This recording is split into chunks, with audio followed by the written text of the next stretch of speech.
Hello friends, સ્વાગત છે તમારા બધાનું મારી યુટ્યુબ ચેનલમાં। આજના વિડીયોમાં આપણે ગુજરાતી સાહિત્યકારોની અંદર દયારામ વિશે ચર્ચા કરવાના છીએ। અગાઉના લેક્ચરમાં આપણે નરસિંહ મહેતા અને મીરાબાઈ વિશે ચર્ચા કરી છે, તો એ વિડીયો પણ અવશ્ય જોજો। વિડીયો સારો લાગે તો તમારા મિત્ર સુધી અવશ્ય શેર કરજો।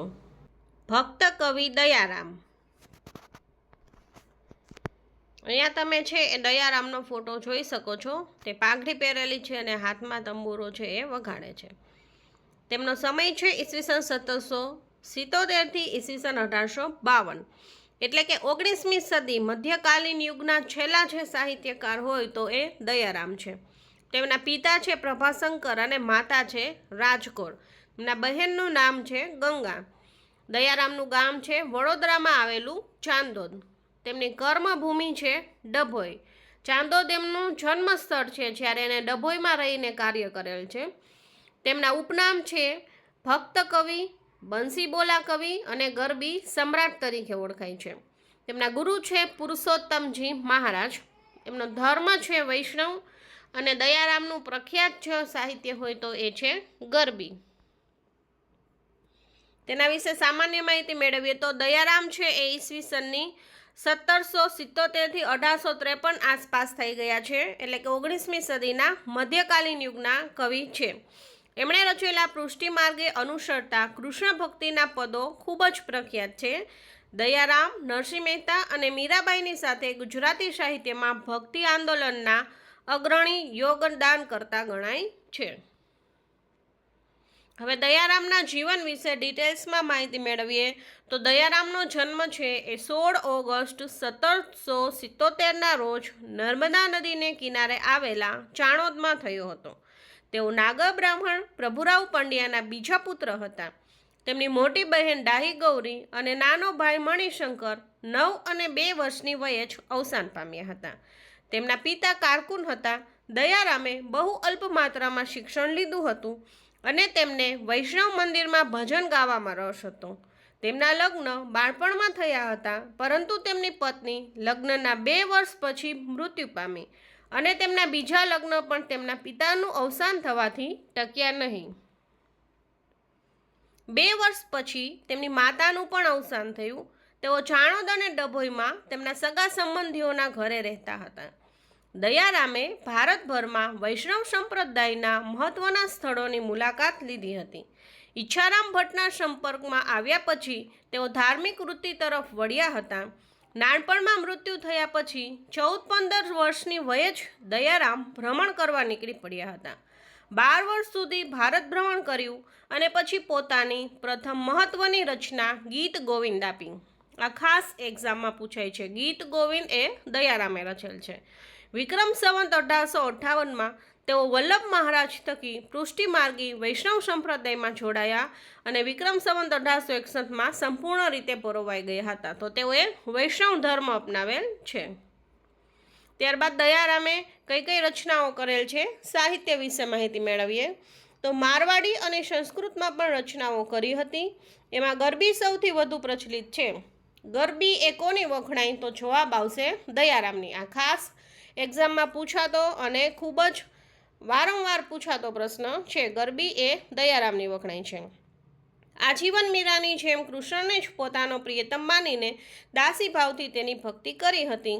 શ્રી કૃષ્ણ લીલા વિષયક અદ્ભુત વર્ણનોથી શોભતી સારાવલી, બાળલીલા, પત્રલીલા, કમળલીલા, રાસલીલા, રૂપલીલા, મુરલી લીલા અને દાણ ચાતુરી જેવી કૃતિઓમાં દયારામ વિશેષ ખીલે છે। આ કૃતિ ખાસ પૂછાય છે। પાછળ લીલા આવે એટલે એ કોણે રચેલ છે? દયારામે। એ ખાસ છે, કીવર્ડ છે લીલા આવે એટલે એ દયારામની છે એવું માનવું। અને એક પૂછાય છે ખાસ દાણ ચાતુરી, એ પણ લખેલ છે દયારામે। દયારામે ગુજરાતી સાહિત્યમાં રેખતા નામે નવું સાહિત્ય સ્વરૂપ આપ્યું। ભાલણે આખ્યાનને અકારિત કરવા કડવાની રચના કરી, તો દયારામે કડવાના શબ્દને બદલે જે છે એ મીઠા શબ્દ પ્રયોજ્યો। તો ભાલણે આખ્યાન જે છે એને કડવા કીધું, આખ્યાનને અલગ પાડવા કડવાની રચના કરી, જ્યારે દયારામે કડવાને મીઠા એવો શબ્દ આપ્યો। તો આ પણ પૂછાય છે। દયારામે પૌરાણિક કે ભક્ત ચરિત્ર વિષયક વૃત્તાંતોને વણી લેતી આખ્યાનાત્મક રચનાઓ આપી છે।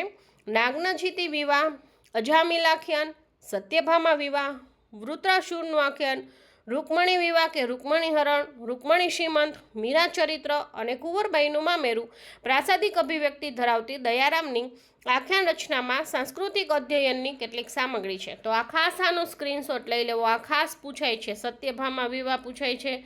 કુંવરબાઈનું મામેરું કોણે લખેલ છે? તો દયારામે. રૂકમણી વિવાહ દયારામે લખેલ છે.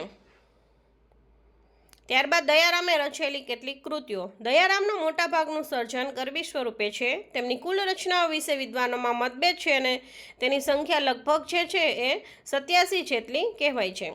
તેમની જાણીતી કેટલીક કૃતિઓ છે: શ્યામરંગ સમીપે ન જાવું, હવે સખી નહીં બોલું, ઓવરચનારી. આ બધી ખૂબ આઈએમપી કૃતિઓ છે. ત્યારબાદ તેની સામાન્ય બધી જ કૃતિઓ વિશે માહિતી મેળવીએ. તો આ બધી જ કૃતિ જે છે તે અહીંયા લઈ લીધેલી છે. આની બહાર એક પણ કૃતિ નહીં હોય. આમાંથી ખાસ પૂછાય એવી કૃતિ હોય એ તમારે યાદ રાખવાની રહેશે. એમાં છે હવે સખી નહીં બોલું, નહીં બોલું, નહીં બોલું રે.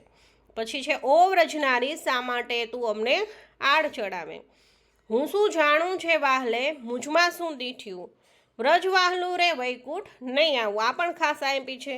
જે કોઈ પ્રેમરસ અવતરે, પ્રેમરસ તેના ઉરમાં ઠરે. આ પણ ખૂબ આઈએમપી છે. ઓ વાસલડી વેરણ થઈ લાગી રે, ઊભા રહો તો કહું વાતલડી બિહારી લાલ. ત્યારબાદ દયારામ રચિત પદ. દયારામે કેટલાક પદોની રચના કરેલી છે જેના વિશે અહીં માહિતી મેળવીએ. તો એમાં છે આંખના કામણ, એક વિનંતી, ગરબે રમવાને, ઝઘડો લોચન મનનો. આ પણ ખાસ પૂછાય છે. ઝઘડો લોચન મનનો એ કોણે રચેલ છે? તો એનો જવાબ આવશે દયારામે. પછી છે કાજળ કોર્યું તે કોને કહીએ, મારામાં શું દીઠું, મોહનને એટલું કહેજો, નિશ્ચયના મહેલમાં વસે મારો વાલમો. ત્યારબાદ છે પાદરે પંથે જા, પ્રગટ મળીએ સુખ થાય, પ્રેમ, સાચું બોલો જી, સિદ્ધને, શ્યામરંગ સમીપે ન જાવું, શ્યામની શોભા, ઊભા રહો તો કહું, વૈષ્ણવ નથી થયો તું રે, અને વેદીઓ વૈયાકરણી. આ બધા છે એના સાહિત્ય છે. તો જો આ છે આપણા વિડીયોની અંદર આપણે દયારામના જીવનચરિત્ર વિશે અને સંપૂર્ણ સાહિત્ય સર્જન વિશે માહિતી મેળવી. જો વિડીયો સારો લાગ્યો હોય તો લાઇક, શેર અને સબસ્ક્રાઈબ કરવાનું ભૂલશો નહીં. અને તમારા મિત્રને અવશ્ય છે વિડીયો વિશે માહિતી આપજો.